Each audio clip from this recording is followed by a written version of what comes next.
செம்மணி மனித புதைக்குழி தொடர்பாக விமல் வீரவன்சவின் கருத்து குறித்த விவகாரம் வேறொரு திசைக்கு கொண்டு செல்லப்பட போகின்றது என்பதுடன் தடயங்களும் அளிக்கப்பட போகின்றது என்பதற்கான வெளிப்பாடாகவே நாங்கள் பார்க்கிறோம் என இலங்கை தமிழரசு கட்சியின் பாராளுமன்ற உறுப்பினர் சிவஞானம் ஸ்ரீதரன் தெரிவித்தார். செம்மணி மனித புதைக்குழி தொடர்பாக தென்னிலங்கையில் இருந்து வரும் கருத்துக்கள் தொடர்பாக பதிலளிக்கையிலேயே இதனை தெரிவித்த அவர், நீண்ட கால இடைவெளிக்கு பிறகு 1995 ஆண்டிலிருந்து 2001 ஆண்டுக்கு இடைப்பட்ட பகுதியில் யாழ்ப்பாணத்தில் கட்டாயப்படுத்தி இராணுவத்தினரால் கொண்டு செல்லப்பட்ட மக்களே கொலை செய்யப்பட்டவர்கள் என்பது உறுதியாக தெரிகிறது. முழு குடும்பத்தினருக்கும் தேவையான அனைத்து ஆடை அணிகலன்களையும் ஒரே இடத்தில் கொள்வனவு செய்யுங்கள்.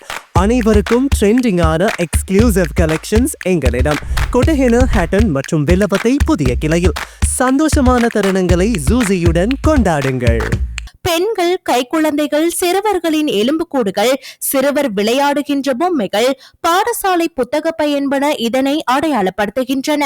முன்னாள் அமைச்சர் விமல் வீரவன்ச உச்சக்கட்ட இனவாதமாக அங்கே இராணுவத்தின் இலக்க தகடும் இருக்கக்கூடும் என்று வெளிப்படுத்தியிருக்கிறார். இங்குள்ள நிலைமையை சர்வதேசம் சரியாக புரிந்து கொள்ளும் போது அந்த இடத்தில் போலீசாருடைய பாதுகாப்பு சரியான முறையில் வழங்கப்படாத நிலையில் நீதிமன்றத்தின் உத்தரவோடு இடம்பெறும் அகழ்வாய்வு பணியில் ராணுவத்தின் தகடு வரும் என சொல்கிறார் என்றால் புதைக்குழி விடயத்தை வேறொரு திசையில் கொண்டு செல்ல அரசு முனைகிறதா என்ற சந்தேகம் வருகிறது.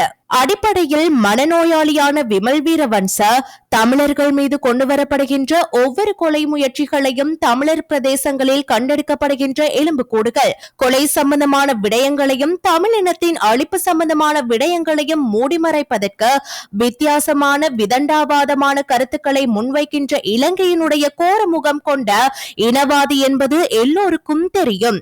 ஆனால் அவருடைய கருத்துக்களை மையமாக வைத்து இலங்கை அரசு இந்த விடயத்தை வேறு திசைக்கு திருப்ப போகிறதா என்ற சந்தேகம் இருக்கின்றது.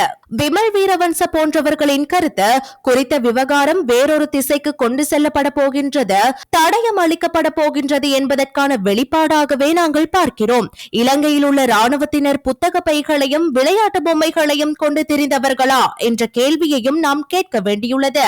ராணுவத்தினுடைய உடல் தான் எலும்புக்கூடுகள் தான் என திசை திருப்ப நினைப்பதும் சிங்கள மற்றும் ஆங்கில ஊடகங்கள் கூட இதனை வேறு திசைக்கு கொண்டு செல்ல முனைகிறார்களே தவிர உண்மையை கண்டறிந்து வெளியில் கொண்டு வரும் எண்ணமில்லாதவர்களாக இருக்கிறார்கள் என அவர் தெரிவித்தார்.